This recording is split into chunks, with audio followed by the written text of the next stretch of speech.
রাসেল এখন রয়েছে পিরোজপুর সদর উপজেলার বলেশ্বর ফিলিং স্টেশনে। আমরা এখানে আজকে থেকে অ্যাপের থ্রুতে তেল দেওয়া শুরু করেছি, শুধু বাইকারদের জন্য এবং ছোট প্রাইভেট গাড়িগুলোর জন্য পেট্রোল এবং অকটেন। আজকে আমাদের এখানে পেট্রোল অ্যাভেলেবেল রয়েছে। আমরা অ্যাপের থ্রুতে প্রত্যেকটা বাইকের যাদের নাম্বার প্লেট রয়েছে তাদের নাম্বারটা স্ক্যান করছি, যাদের নাম্বার প্লেট নাই তাদের স্যাসেজ নাম্বারটা আমরা ইনপুট দিচ্ছি। আমরা আসলে এটার মাধ্যমে মেকশিওর করার চেষ্টা করছি একটা গাড়ি যাতে বারবার তেল নিতে না পারে।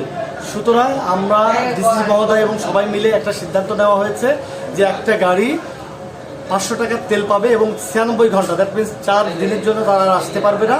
কারণ আমরা একটা স্টাডি করে দেখেছি যে অ্যারাউন্ড 70% লোক তাদের 500 টাকার তেল দিলে 4 দিন বা তার বেশি চলে যায়।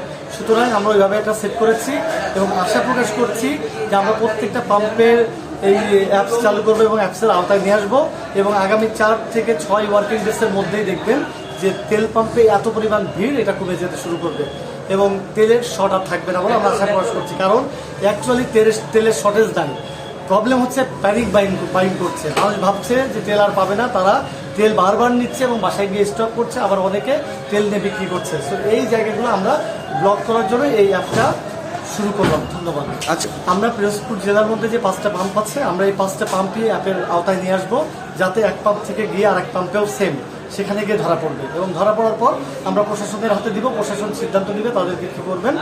বাট অন্য কোনো পাম্পেও, যে পাম্পে আমাদের ভলেন্টিয়ার থাকবে বা স্ক্যান চলবে, সেখানেও নেওয়ার কোনো সুযোগ নাই। ধন্যবাদ। আচ্ছা, এটা তো আসলে 5 থেকে 10 দিন।